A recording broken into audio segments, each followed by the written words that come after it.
Infinite Recap ကနေပြန်လည်ကြိုဆိုပါရယ်ဒီနေ့မှာတော့ Season of the Witch ဆိုတဲ့မော်ဆန်ဆန်ဇလန်းလေးတစ်ပုဒ်ကိုတင်ဆက်ပေးလိုက်ပါတယ်1235ခုနှစ်ဩစတြီးယားနိုင်ငံတွင်အမျိုးသမီး3ဦးသည်စုံတက်ပြုလုပ်မှုဖြင့်ဆွဆွဲခံခဲ့ရသည့်သာသနာပိုင်ဘုန်းတော်ကြီးကသူတို့၏အပြစ်များကိုဝန်ခံခိုင်းရာပထမတဦးကလာစီဖာနှင့်ဂတိကဝတ်ပြုခဲ့ကြောင်းဝန်ခံ၍ဂယုဏတက်ရန်တောင်းပန်ခဲ့သည်ဒုတိယတဦးကမူစေဝါများသာဖော်ဆက်ခဲ့ခြင်းဖြစ်ကြောင်းညှင်းဆန်ခဲ့ပြီးတတိယတဦးကဘုန်းတော်ကြီးအားမရေကြလိမ့်မည်ဟုကြိမ်ဆဲခဲ့သည်ဘုန်းတော်ကြီးသည်ဒုတိယနှင့်တတိယမြောက်အမျိုးသမီး2ဦးအားတရားပေါ်တွင်ချက်ချင်းကျိုးမိန်ပေးခဲ့သည်ဝန်ခံထားသည့်ပထမအမျိုးသမီးမှာအသက်ချမ်းသာရမည်ဟုထင်မှတ်ခဲ့တော်လဲဘုန်းတော်ကြီးကအပြစ်ဖြေခြင်းသည်ဝိညာဉ်အတွက်သာဖြစ်ကြောင်းပြောဆိုကာ3ဦးလုံးကိုရေထဲသို့နှစ်တက်လိုက်ကြသည်ထို့နောက်ဘုန်းတော်ကြီးသည်စောလမွန်ကျမ်းစာအုပ်မှတန်ရှင်းသောမဏ္ဍန်များကိုရွတ်ဆိုကာထိုမျိုးသမီးများပြန်မနိုးထနိုင်စေရန်ပစ္စလက်နည်းဖြင့်စီရင်ရန်ကြိုးပမ်းခဲ့သည်သို့သောတတိယမြောက်မျိုးသမီး၏ရုပ်လောင်းသည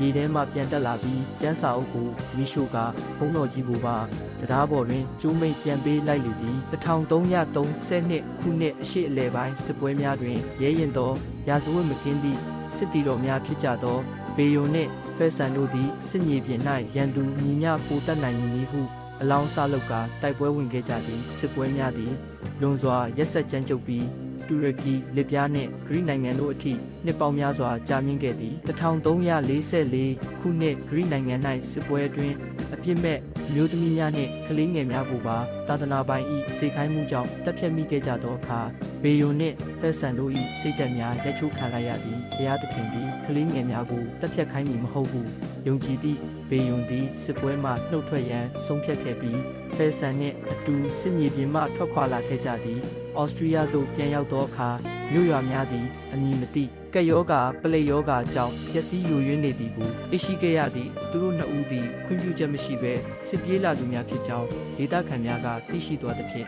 ခံခဲ့ရသည်သာသနာပိုင်ကာဒီနယ်ကြီးသည်ယောဂဝေဒနာခံစားနေရပြီးဘေယုံနှင့်ဖဲဆန်တို့အားလူငင်းချမ်းသာခွင့်ပေးရန်ကမ်းလှမ်းခဲ့သည့်ထိုအစားယောဂဆူများကိုစတင်စေခဲ့သည်ဟုဆွဆွဲခံထားရသောအာနာအမည်ရှိမိမလလေးအား Separate ဘုန်းတော်ကြီးကျောင်းသို့ပို့ဆောင်ပေးရန်တာဝန်ပေးခဲ့သည်ထိုကျောင်းမှဘုန်းတော်ကြီးများသည်စုံမ၏တက်ကိုးများကိုဖျက်ဆီး၍ကတ်ဆိုးကိုအဆုံးသတ်နိုင်မည်ဟုယုံကြည်ကြသည်ဘေယုံသည်အာနာကိုစုံမတဦးဟုမယုံကြည်ဘဲသာသနာပိုင်များ၏နှိပ်စက်မှုကြောင့်မတရားဆွဆွဲခံရသူဟုထင်မြင်ခဲ့သည့်ထို့ကြောင့်အာနာအတွက်တရားမျှတသောစစ်ဆေးမှုပြုလုပ်ပေးရန်ကတိတောင်းဆိုကာခီးစဉ်ကိုလက်ခံခဲ့သည်ခီးစဉ်တွင်ဘေယုံဖဲဆန်ဘုန်းတော်ကြီ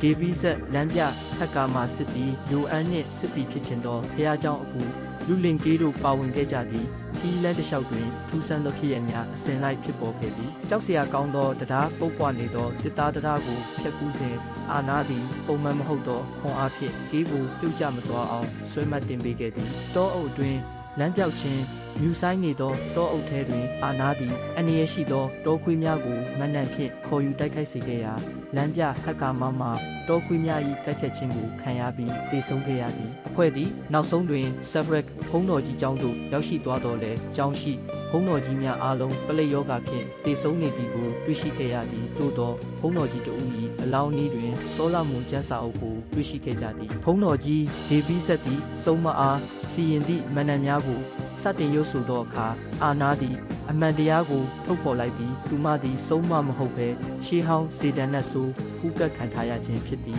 သူမသည်စောလမွန်ကျမ်းစာအုပ်နှင့်ကျမ်းစာအုပ်ပွားယူထားသောဥပီများကိုဖျက်ဆီးရန်အတွက်ဘုန်းတော်ကြီးကျောင်းသို့လာရောက်ခြင်းသောကြောင့်အခန်းခံခဲ့ခြင်းဖြစ်သည်နတ်ဆိုးသည်အတောင်ပံများကိုဖြန့်ထုတ်ကာလှောင်အိမ်ကိုမိရှို့ဖျက်ဆီးပြီးလေထဲသို့ပြန်တက်သွားခဲ့သည်ထို့နောက်တေဆုံးနေသောဘုန်းတော်ကြီးများ၏ရုပ်အလောင်းများကိုဇော်ဘီများအဖြစ်နိုးထစေကစစ်တီများကိုတိုက်ခိုက်စေခဲ့သည်ဓာခုတ်ပွဲအတွင်းဖဲဆန်နှင့်ဒေဗီဇက်တို့သည်နတ်ဆိုး၏တစ်ဖက်ခြင်းကိုခံခဲ့ရသည်ဘေယုံသည်ဒဏ်ရာပလားပွားဖြင့်နတ်ဆိုးအားအုပ်နှံရန်တွင်ချုပ်နှောင်ထားစဉ်ကေကစောလမွန်ကျန်းစာအုပ်မှနတ်ဆိုးနှင့်မနန်ကိုအဆုံးထိရွတ်ဆိုနိုင်ခဲ့သည်မန္တန်ပြီးဆုံးသွားသောအခါနတ်ဆိုးသည်မီးလောင်ကျွမ်းကအာနာ၏ခန္ဓာကိုယ်ထဲမှထွက်ခွာသွားပြီးကောင်းကင်ထက်တွင်ပေါက်ကွဲပျက်စီးသွားခဲ့သည်စစ်ပွဲပြီးတွင်ဘေယုံသည်ရရှိထားသောဒဏ်ရာများကြောင့်ကေးနှင့်ပုံမှန်ပြန်ဖြစ်သွားသောအာနာတို့၏ရှေ့တွင်အသက်ပြောက်သွားခဲ့သည်ကေးနှင့်အာနာတို့သည်တေဆုံးသွားသောရဲဘော်များကိုညှို့နှံပေးခဲ့ပြီးကတ်ဆူဆူကြီးမှလွတ်မြောက်သွားသောကဘာတစ်တွင်ဘဝတစ်ကိုစတင်ရန်ထွက်ခွာသွားကြတော့သည်